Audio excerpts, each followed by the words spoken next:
Hey there, folks. So what you're seeing here is the Corvallis Police Department. They have a dedication to excellence. Also, pride in service since 1891. And what's happening is the Corvallis Police Department is working with the Parks Department today, and I believe what they're doing is an eviction.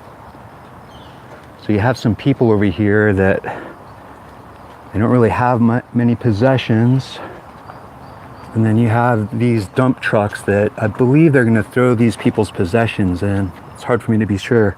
You guys going to throw away these people's possessions? The garbage. We keep their stuff. We're not allowed to throw away valuable possessions. They're supposed to carry away their own stuff, but we throw away all the garbage they leave behind. Anything that's left. Yeah. You throw away the garbage. All right. All right, there you have it, folks. They throw away the garbage and anything that's left behind. So we'll take a look a little bit later and see what you guys throw away.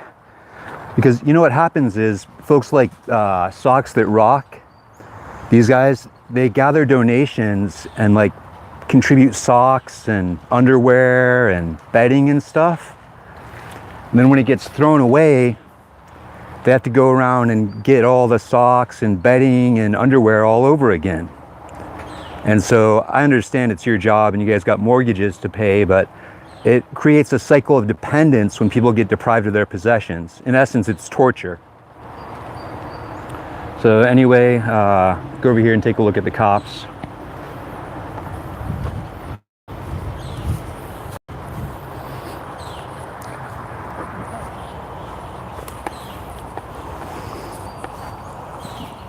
Sorry for the rough ride for a second there, folks. Over here is the homeless camp.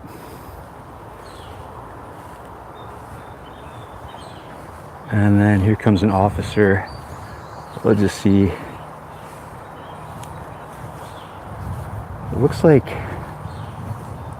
so this is the BMX track in Corvallis, Oregon. There's the fiberglass factory. And then this is the BMX track. Over here is the homeless camp. So typically, the way this happens is there'll be a social worker, and then the social worker, together with law enforcement, will come into these camps and they offer resources. And so here's the people's belongings.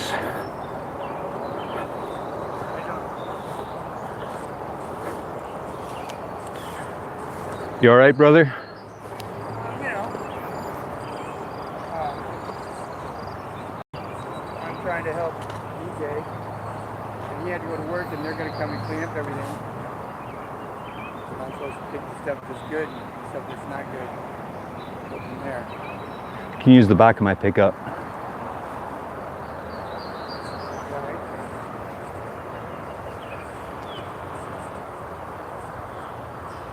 So here's the social worker and the Parks Department, I think supervisor, and then you have law enforcement down here. So, Hey, how you doing, sir? How's it going? hey. Can I answer any questions for you or anything? I'm just curious, are you guys doing a homeless eviction? We're doing an illegal camp cleanup. The camps were posted, I think, 8 days ago. Okay. So we're working with them and Parks and Rec, as well as there's a reporter here as well. So. Oh, a reporter? Yeah, she has to come out with us today. So. Oh, So I'm a reporter too. Oh, okay. Okay. So yeah, we're just working with everybody, trying to get things cleaned up today. If not, property will be taken to Parks and Rec to be stored. Yeah. And then go from there. So. Are you concerned that it might be considered a human rights violation? So I'm acting in accordance with the law. So I don't make the laws, but I have to enforce them. So that's kind of where we're at right now, sir. All right. So you're not concerned then it would be a human rights violation? Well, we've met all legal requirements. and we posted for more than the legal requirement. Actually, we're only required to post for 24 or 26 hours. We've notified them, posted over a week ago. You've been very generous with your time, is what it sounds like. We're trying to work with them rather than post 24 hours, be back here 24 hours later. You know, there's an epidemic of homelessness in Corvallis, and it's really hard to figure out a good solution. And I know that law enforcement here is actually kinder than a lot of cities, so I do want to extend Officer Thomas my gratitude for that, because you guys are doing an exceptional job in a lot of respects helping the homeless here. And I appreciate that, sir. Yeah, and you know, in a lot of cities it is worse. However, I'm pretty sure the 5th article of the Universal Declaration of Human Rights guarantees that people cannot be subject to cruel torture or cruel and inhumane treatment. And you might not be familiar with the Universal Declaration of Human Rights. I know that you guys are more concerned with codifying municipal code necessarily. Well, that's debatable, because the municipal code doesn't always follow state law. It doesn't always follow state law. I'm just saying we don't only follow municipal code. Yeah. I wish municipal code was more in alignment with state law, because a lot of times state law and a lot of our municipal code mirrors state law. It's like almost the same wording in most cases. There are additional laws that we have in the municipal code that aren't in state law, just like other cities do. It just depends. Yeah. Well, and then the other side of that is it's a real shame that we can't have our laws in alignment with the United Nations that actually treats humanity better than the way that you guys do, which I already explained that I feel like is exceptional relative to a lot of law enforcement. But refugees in third world countries are treated with more dignity. And it's a real shame that as an American, you're willing to do that to another American. Because I love America. And for one, I don't feel like that's the place of a union to go around mistreating Americans, because that's no kind of union. And especially when union members violate law. Sorry, it makes me paranoid when you guys move your hands, because you got weapons and stuff. Just turn the radio down so we can have a conversation. Yeah, I don't have any weapons, by the way. I don't carry guns. But yeah, it's hard for me, because I feel like human rights are really important. And so then, you know, I advocate for international human rights. And then, you know, a lot of soldiers go out, you know, foreign deployment, violate international law. Now the president gives them pardons, and then those soldiers become our police officers and violate international law in the States. So what happens in my estimation is that military law is supposed to be a higher law. In a lot of regards it is, because military law, you can't use chemical weapons on a civilian. Municipal law, you could use that chemical weapon on me. And that one right there, it's right next to your hand. But anyway, that's a whole other set of laws. But what I'm saying is that there's a difference between municipal law and international law, and the international law is being violated by this action today. And I want to make you aware of that as a law enforcement representative, because it's your duty to uphold law. And when you violate international law, it's inhumane, and it is actually criminal. So Officer 858, I want you to be accountable for that. Okay. So can I have your business card? Of course.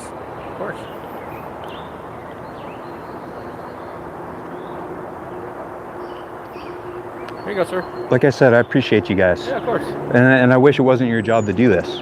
Yeah, well, like I said, we work with them. What it comes down to is, so within city limits, you're not allowed to camp on public properties without a permit. Hey, how you doing? Who are you looking for? Bruce. Bruce. Yeah, I think he's right down here around the corner. Yeah, I understand it. So again, we work with them to try and help them clean up the property, as well as if they're not able to get it out, store them for them. They know, and we provide them notice where to go. We also, Sergeant Goodwin specific actually, also goes out weekly with other service providers and stuff like that to do outreach. Yeah. Officer Anderson does mental health outreach in conjunction with the Benton County Health Department or mental health. Yep, I know Chris all over guys. there Yep. and those guys. Yeah. Work closely with them, try and help people. COI too is really. COI is fantastic. You know what? I was talking with Chris yesterday, or no, the day before yesterday, by the skate park, because there was an officer down there involved in a contact with some, public intoxication. Public intoxication, which is public intoxication. It's open container alcohol. That's you don't charge them with public intoxication, but there's no law against. Oh, they in Texas, that's yeah. public intoxication. And in Oregon, there's no law against that. There's in Corvallis, you can't have an open container of alcohol in public. Public like streets, sidewalks, parks, stuff like that. There is a couple exceptions for parks if you have a specific permit for a specific event you have. And then if you're acting violent, tumultuous, you're like fighting with people, not necessarily the level of like assaults and stuff like that, but you're engaging in that tumultuous activity, then it's disorderly conduct. Yeah. Which sometimes that comes along with being intoxicated, but there's no law against being drunk in public if you're not violating any other laws. In Texas, they have disorderly conduct, but they also have public intoxication. Okay. And so with public intoxication, an officer can go into alcohol serving establishment and cite a person with public intoxication while they're drinking. Okay. Yeah, no, So you could be like, hey, what's up? And they're like, are you drunk? Like, what's this? Well, not yet. I'm working on it. Okay. Texas? I grew up there. Grew up there? What part? Yeah, outside of Austin. Austin? Hey, which outlet are you with? Advocate. The Advocate? Yeah. Nice.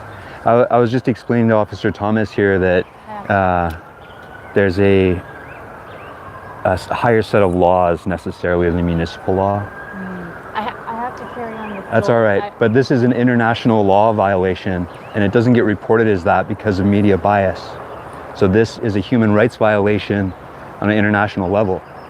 So the United Nations is already investigating it, so carry on, but I just wanted to mention that. I'm sure I'll come back through. Okay. Yeah, Texas. Is that Austin? Yeah. I spent some time in San Antonio, but They got nice water down there. It's good canoeing. yeah. You know what I was thinking about canoeing earlier, because this is really great junction where the Marys River and the Willamette meet. Yep. This is a historic area for the Chippewa. Okay. So this area, this is the area where the elderberries grow. Okay. And that is the name of the people who lived here. The Chippewa, it translates to the place where the elderberries grow. So all around here there's elderberries, but it's also for the water, because that's where people go fishing, and that's how you survive when you run out of food, is you go fishing. Yep. So this area was really important to the people, and I was thinking about it earlier because those people were violently rounded up and put on a forced march to Siletz and also Grand Ronde. Okay. And they were probably, by the way, a violation of the international human rights that was established, but it wasn't established till after that. Okay. But this same land had a similar law enforced, but it was against Native Americans, where it was like, you can't live here unless you have a house, and you guys don't have a house because you're dirty savages. So, Well, just to clarify with what's going on here, you can sleep in public. You just can't establish camps, store a bunch of property, the trash and all that stuff. That's where the violation of law comes. If you just have a sleeping bag and you sleep there, and then you pick up your sleeping bag and you move on, that there's nothing against the law about that. That's in Corvallis. You know, it's a different thing too, and I recognize that when you can be a responsible member of society in a way that you still don't have a place to live, and to be a violent criminal and not have a place to live, because I've definitely, I've seen out here, there's that one guy who was jumping people at ATMs last year. Yep. That he would like wait for people to go to the ATM and jump them, and he lived in one of these camps, or he lived in jail, but then he lived in one of these camps. Okay. And a lot of people, it's like that, where they get out of Just step right over one of the sides just so that they get out of jail, and then they don't have anywhere to be, and they end up in one of these camps, and then they don't have any resources. So they end up doing really stupid, desperate things, stealing, you know? What I do, and actually I have you guys to thank for it, is I post bullshit on the internet. And I was walking to Winco up there on Timber Mill, or Timber Hill. And contact was made, and I was just walking to buy a drink. So then apparently there was a warrant search out for somebody, so they're going around trying to ID people, which is a violation because you're not allowed to contact someone without reasonably articulated suspicion. You can't just do it on gut instinct. Well, we can talk with anybody, just like you can talk to anybody. Sure, but you can't detain. You can't detain. So what happened is I ended up being detained, and I was just going to buy a drink. Like, I'm not one of those people who goes around victimizing other people. And so then I recorded it because I want accountability, and I don't want to have my rights violated. Same way you probably don't want to have your rights violated. After that, since it was such a horrible, gross violation, which I didn't press any charges because this city already doesn't have enough money because of the human right violations that you guys do get prosecuted for, because the settlements come out of our taxpayer money. You guys don't have to pay your settlements when you do horrible things to people. But so I didn't press any charges because I don't want the taxpayers to have to suffer. But it was totally humiliating for you guys because it was such a gross violation, and the officer who did it had a training badge on his shoulder. So he was trying to train people on how to do it, and I just talked him down. I was like, dude, this is wrong. And then the internet ate it up. So like last month I made about $200 thanks to the Corvallis Police Department. So I wanted to thank you personally for that. You weren't involved, I don't think, So but I say you can thank me personally for that. well, no, but as a Eugene law enforcement officer, you guys, sorry, here, look at me, I got my Eugene colors on. Anyway, Eugene, they're even worse. They like straight up have rape on their record, and you guys don't have that, at least. But Corvallis, you guys made me some money, and I never made any money off of YouTube until that happened. So anyway, so I don't go around stealing from people. I try and figure out a way to be a decent person, and like, you know, I grew up in Texas. People have a different sense of respect down there. No, definitely. Yeah. Sorry, I appreciate your time. I have a lot to say, but I do appreciate your time. No problem. How long have you been with the force? Going on 6 years, so just under 6 years. And this is just policy. Do you guys have a beard policy? And if so, how do you feel about it? We have an appearance policy, so we're allowed to have beards if we want, or as long as they're groomed appropriately, as long as you still look professional. So if you, yeah, that's pretty much what it comes down to. Do you feel okay about it? Do you think beard, or do you think beard is kind of eh? I think it's fine. It's as long as you're still looking professional, I don't see an issue with it. We're a representation of our society, so I think that's appropriate. Okay, that makes sense. Again, Thomas, thank you. Nice day, sir. Or Luke, thank you.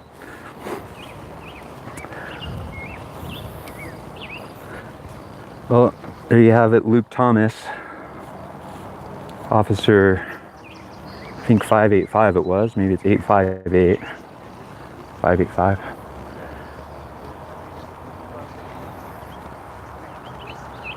See what you folks are saying here for a minute.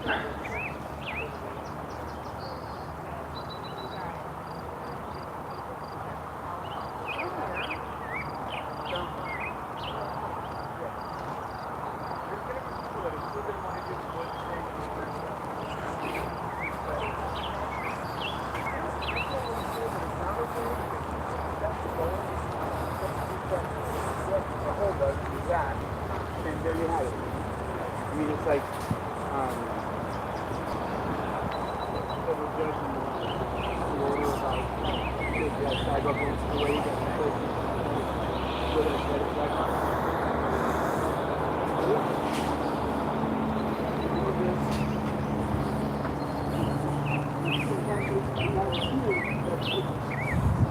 right now, because I don't know if I'll be able to get all this through. No doubt. No doubt. Fucking nuts. Half an hour. Dude, yeah, I don't want to hold you up. You don't intend to do it. I'm just saying. This is ground level is the door. Yeah. And he's at work. He's working. He got a painting job. He He's a does. painter. He did? Yes, he's a painter. He's a painter. And he's trained as a painter, you know, and hired him for, you know, this and that kind of stuff. And now That's he's great. got him right now. He's going to go to work, and I'm here to try to bring a piece together, whatever it takes before that it all goes smooth. So I think what Sergeant Goodwin told me was that he does give about eight days notice. Absolutely. So why? Between the 8 days notice and now, a member that was helping do this thing, and a member that helped a lot of people do this stuff, died suddenly, unexpectedly. I'm sorry. And so, So the helper, DJ. one of our guys here, one of our little guys, you know, and so grieving is in the process of part of this. There's, you know, all the stages of it, I'm sure of it, and that kind of slowed down maybe some of the go part of getting this stuff together. I'd imagine it's hard to find a DJ to go anyway, regardless of grieving, right? I mean, just how do you want to? And you know, it doesn't take overnight to get stuff like this here. Right. We did have another place down somewhere else, and they brought load at a time. We're not talking about, you know, truck loads. We're talking about bike carts loads. Yeah. How long does it take And you stuff. to? I don't know. There's more than me. relocate? He had several people that helped him before. Now it's down to me. This one. Right. But, So- but usually when you move, does it take you guys a week? Does it take you? Last time when he did it, it flooded. Oh yeah, I know. And then it took, I don't know how long it took all the way. Just outside of the camp so that nobody's kind of tripping over you. I'm But trying to stay out of everybody's way. we got flooded and we couldn't do it now. Just want to make sure that was a lawful order and not just a friendly request. Does it matter? Well, I'm a reporter, so it seems like having access to the scene would be in public interest. It's a friendly request. Okay. I don't know why it needs to be anything other than Because I'm trying to comply with the law. I don't know why it needs to be anything other than a friendly request. You're wearing a law enforcement officer's outfit. You be making things more difficult than they need to be. I'm just trying to find out what's happening.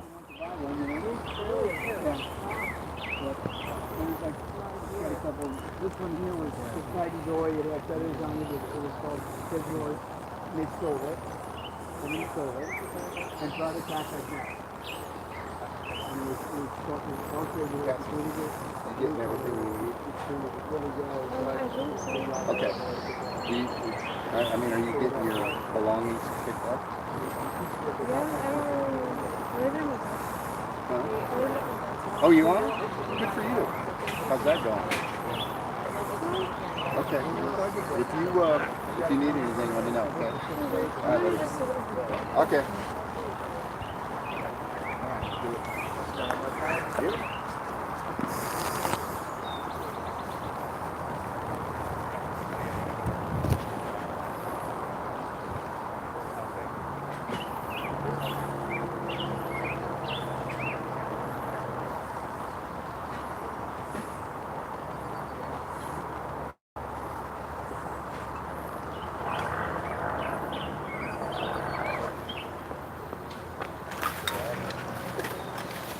Again, brother, if you want anything heavy, you can use the back of my truck for sure.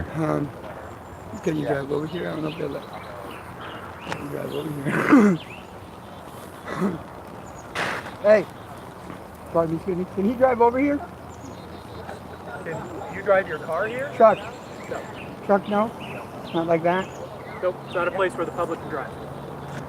It'll be slower, but yeah, I'll put some brakes and stuff over there if we can. Okay. I'll put it into this pile, and then from there I can take it to do that part.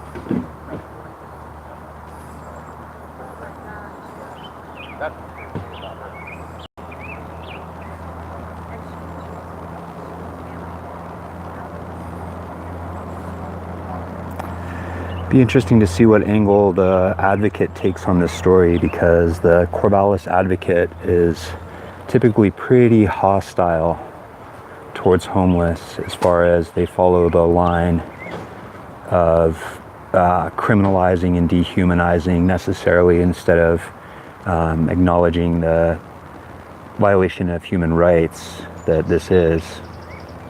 Because this is actually an international human rights violation, for those of you who are following along. And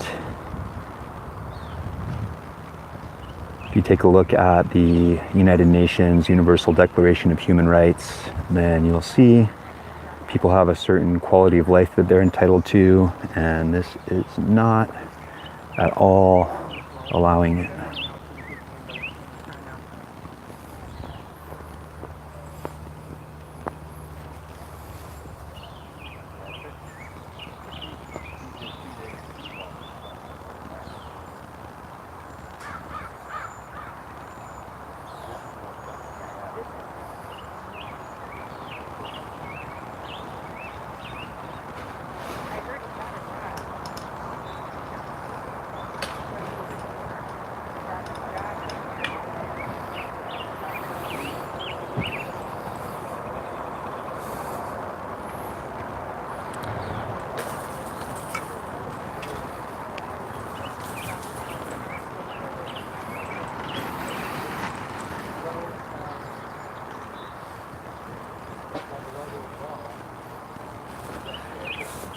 So again, when you live inside of a house, then it's easy to take for granted the things that you own, like maybe a sweater, that you can come back home and your sweater will be there. But whoever's camp this is, they're at work right now, so they're not home. So when they come back, their home is going to be gone, and maybe they can track it down, maybe not. But you know, I just saw a young lady that she was taking her blanket and leaving with just her blanket, because she doesn't have a bicycle or a backpack or like any kind of a car or anything. So then what happens is you end up in situations like this a lot of times with only what you can carry away. There's nothing that you can really do. And you know, sometimes if the law enforcement are feeling like especially jerks, what they'll do is they'll charge you with malicious littering or something like that, premeditated littering or something. So you know, it's kind of up to their discretion, and it sounds like they are being pretty lenient with the folks and trying to respect their challenges and allow them time to make accommodations and get out of this particular camp. But basically they just have to go somewhere else, and there's really nowhere for them to go. So you know, when you arrest a homeless person or evict a homeless person, there's still a homeless person afterwards. It's not like, I don't know how to say it, law enforcement and sanitation resources that don't provide housing are just an endless cycle of dehumanization and violence against the poor. It's basically, in my estimation, this is state-sponsored violence against the poor. So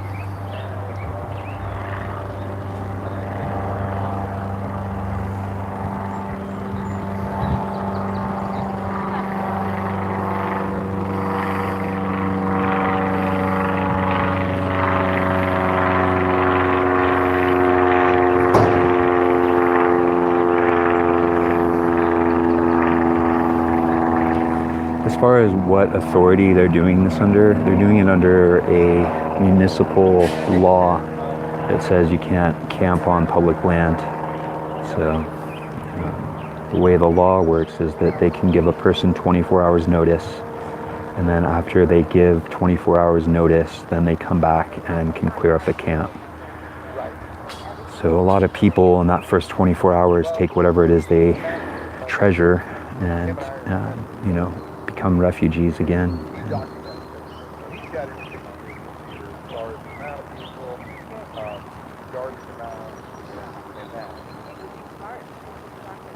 Yes. I mean, I keep it. I totally agree, Freedom TV. You are 100% right. It is a violation of federal law and a violation of international law. So, you know, it's hard to ask municipal law enforcement to uphold federal law or behave in a way that is in alignment with international law because they don't understand it. They're not.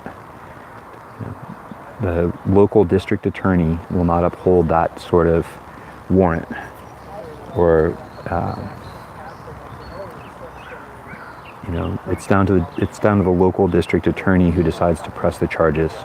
So the law enforcement officers will come around and write the citations or not write the citations, and then the district attorney decides if the people get charged or not.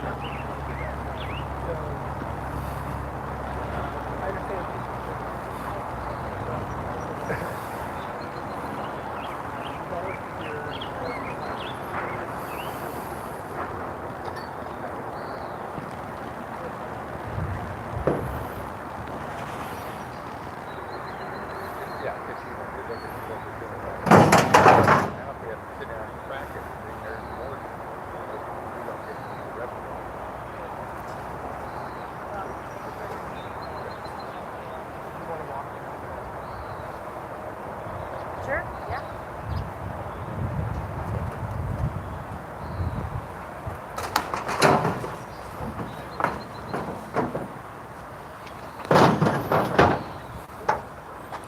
So again, there's a reporter here today with the Advocate, and she is accompanying the Parks Department and law enforcement officers who are here at a homeless camp that they are evicting. And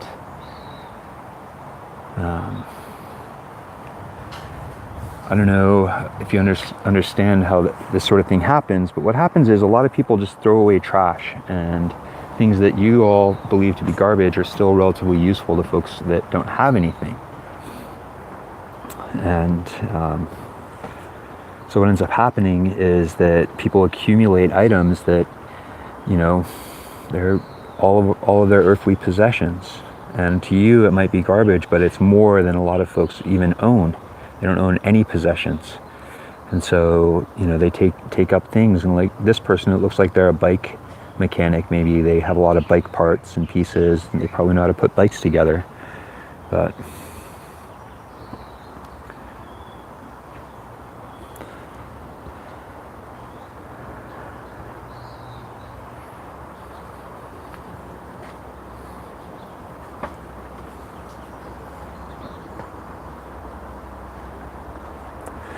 so for a little bit of context, you know, a lot of folks think about this garbage as being like a horrible pollutant, and a lot of times that's the way the media spins it.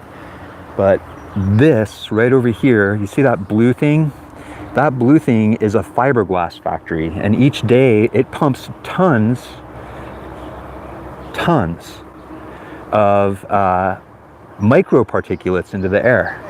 And so those microparticulates, you know, those are a real pollutant. You can't pick up microparticulates. Once those microparticulates are in the air, the damage is done.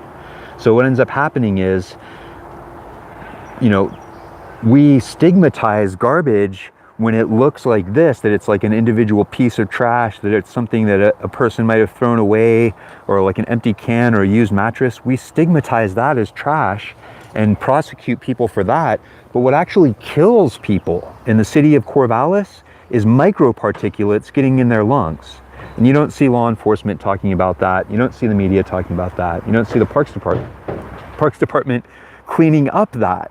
So, you know, the microparticulates that come off of this fiberglass factory and the other fiberglass factory here in Corvallis are actually a human health threat, like a clear, present threat to human health. So, you know, I don't care how many jobs it creates, the fiberglass factory, to have a fiberglass factory in your town. The 1,000 people who are within half a mile of it, they're gonna suffer. And the 5,000 people that are within a mile of it, they're gonna suffer. And you can't pick up the fiberglass.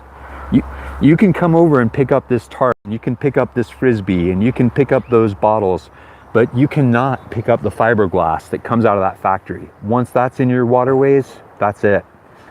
So, you know, it's easy to look at a bottle or a can or a tarp or a piece of trash and say that's horrible and ugly and that's a threat to society. But that's a total it misses the fact that fiberglass, once that fiberglass factory pumps tons into this waterway, you cannot get those tons out of the water. So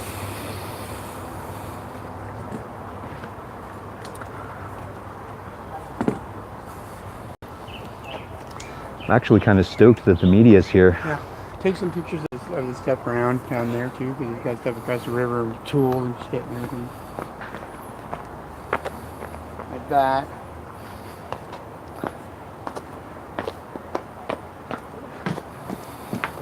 All right.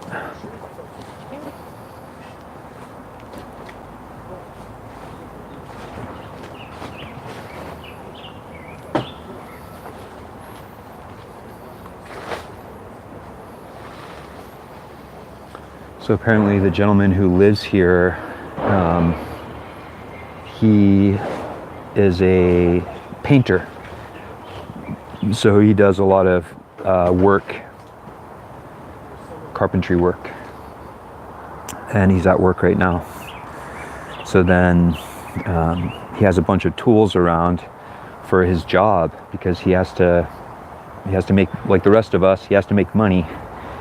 So what that gentleman just asked me is if I would take some pictures of the tools because they don't want the tools to vanish into the ether.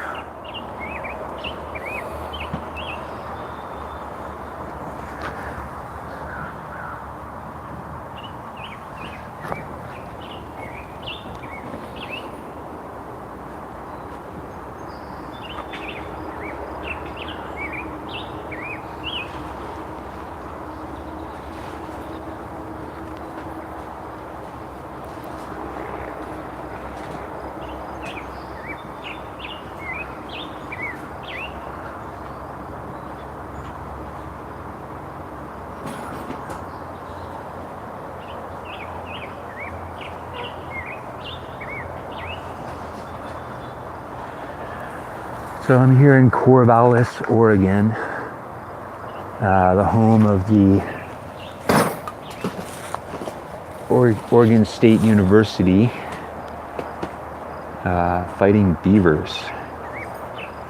And what's happening right now is I am at a eviction enforcement that's happening against these folks that don't have anywhere to go.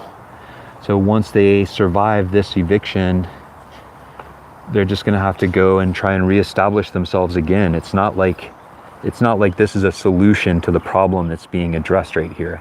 So basically all of these resources that are being used right now, they're not solving a problem. All they're doing is displacing the problem, pushing it down the road to somewhere else, and these people are going to have to find somewhere else to live, and they're just going to reestablish their camp somewhere.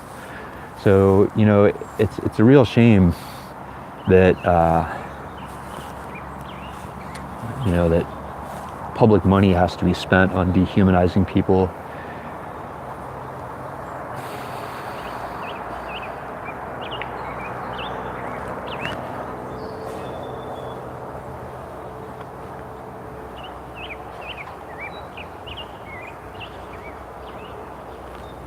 So again, like, it's not a solution. You know, this is not a solution. So the money that's being spent here, it's basically just being thrown down the drain because they're not going to fix anything. The people who are homeless now are still going to be homeless after this ends, and they're not going to be any better off. They're going to be worse off because what happens now is they have to still find a place to live. They're not going to have a place to live, and then they have to get all their life back together. They have to get all of their possessions. They have to figure out, you know, how they're going to put their life back together. Like if you're watching this from California or Washington, or if you're watching this from Canada, then you know there's a bunch of wildfires right now, and it's going to be wildfire season here in Oregon. It's already wildfire season.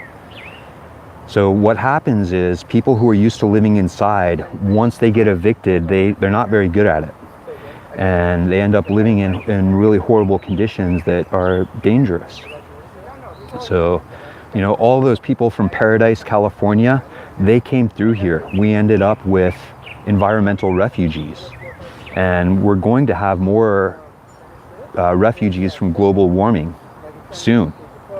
And they're gonna come here to Corvallis. They're gonna go through the whole country.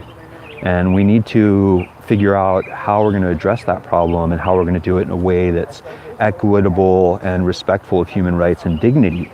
Because what this does is basically it wastes the resources of the city of Corvallis, and it doesn't help the people who are being victimized in this situation. And this is going to be a recurring scene. You know, this is going to be a recurring scene because the same people will end up evicted again, and they'll end up back in another camp, and it just keeps happening over and over again.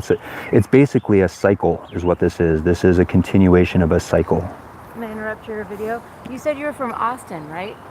I grew up outside of Austin. Yeah, but I've been living here in Corvallis for almost 2 years. 2 years now? Mm-hmm.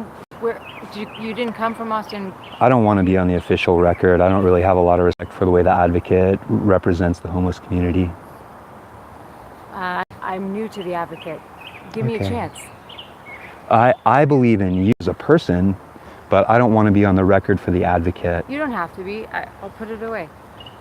What are your thoughts? Do you want to be on the record? Because I'm recording right now. Sure. Okay. There's a woman here from the Advocate talking to me, folks. So for just a minute, I'm gonna talk with her, and maybe she has some things to say. What's your name? I'm Blair. My name's Tawasi. Hi, Tawasi. Hi. I like that name. So you're new to the Advocate. Yeah.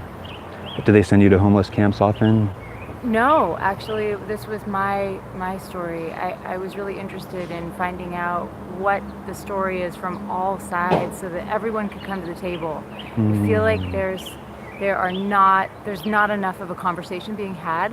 That's true. And we need, if we all are throwing rocks at each other, we're never going to accomplish anything. This is a God huge bless problem. that. So that's what I'm here trying to do today, is just hear from everybody. Well, what I was just explaining to the viewers is that we face climate change right now, Absolutely. and global warming has these massive wildfires already in California, Washington, and Canada, Sure. and actually in Oregon, in eastern Oregon a little bit. Yeah. So every wildfire that you hear reports on, there are climate refugees that are coming out of that.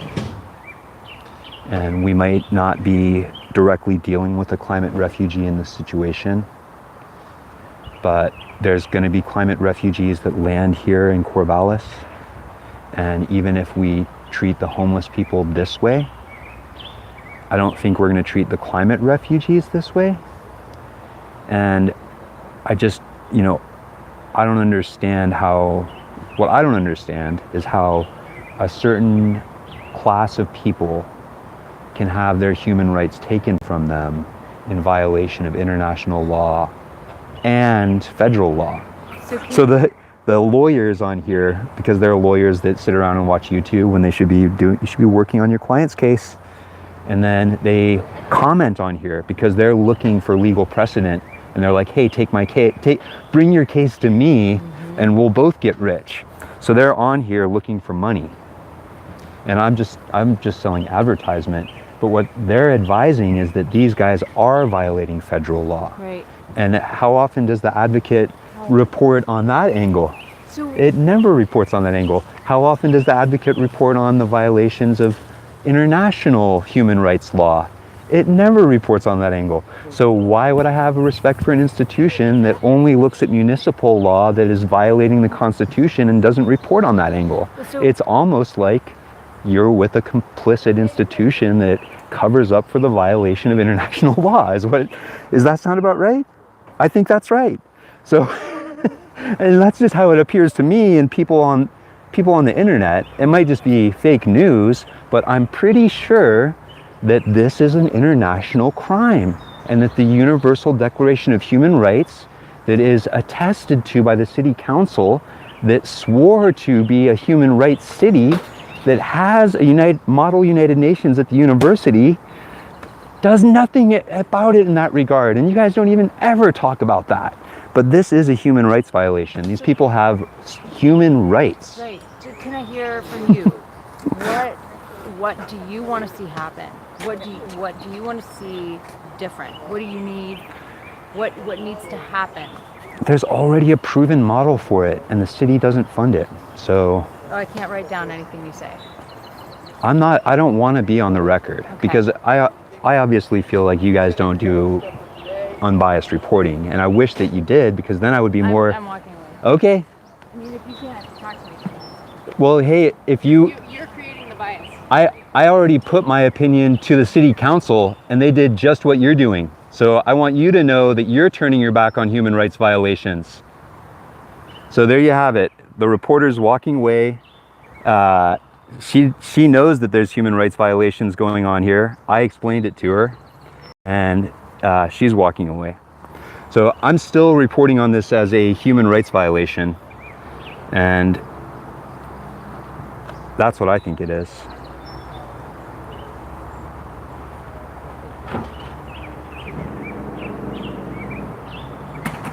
It's funny that she didn't want to talk to me unless I was on the record.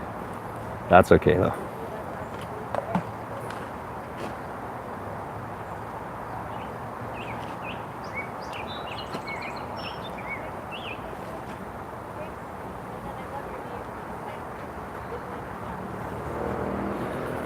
Look at how heroic these guys are.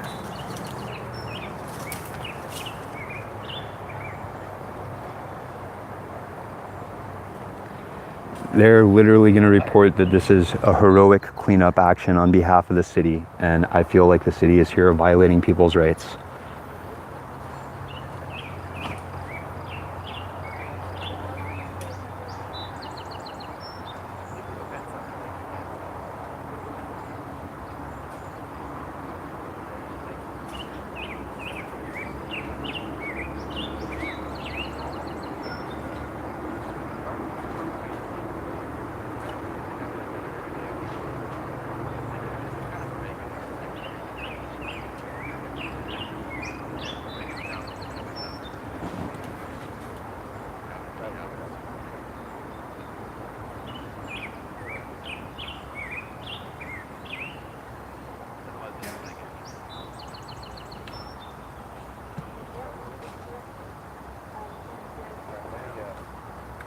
So, I think what I'm going to have, so he's given us the safe file. He said that he put out, okay.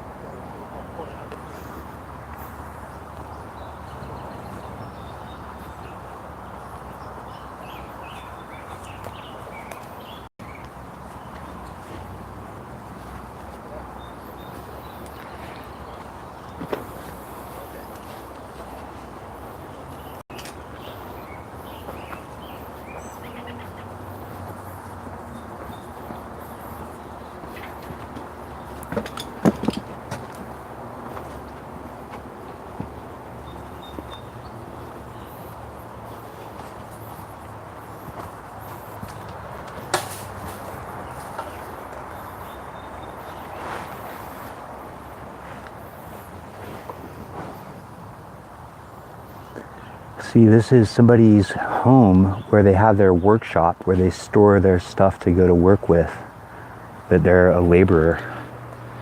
And what's happening is that their camp is being evicted while they're not home. So the person who lives here is at work trying to, hopefully better their life is my guess, because that's why most people go to work. And then what has ended up happening is while the person is at work, their camp is being evicted. And the Corvallis Police Department and the Corvallis Parks Department is here with a reporter from the Corvallis Advocate, allegedly to clean up an illegal camp, but it amounts to an eviction And in my estimation, it amounts to a human rights violation because it's cruel and unusual punishment. It's basically, this is torture. So, you know, when you torture somebody, it goes against international law. And there's no two ways about it. It goes against international law. And I don't believe that the United States cares about human rights, and particularly I don't believe that Corvallis does. So, you know, I wish that it was different, and it is, but that's how it is. And so what they do is they use the resources of the city to attack the people who are most vulnerable. So the people who already are down and struggling to figure out a way to come up are then stigmatized and criminalized and dehumanized and attacked. And then they have their whatever possessions they've managed to scrape together, a lot of times right out of the garbage, are then taken from them, and they have to figure out how to live their lives again, and they get evicted and have to go and figure everything out all over again. And it doesn't create solutions for people. This type of action, all it does is harms the person. It harms the community, because the community can't afford to keep spending money attacking people. It just doesn't help the community at all, and it doesn't help the individual. So in my mind, these evictions are a waste of public resources and harmful not only to the individuals, but to the whole society. So anyway, I'm gonna let you guys go. I appreciate you taking the time to tune in, and I will talk with you again very soon.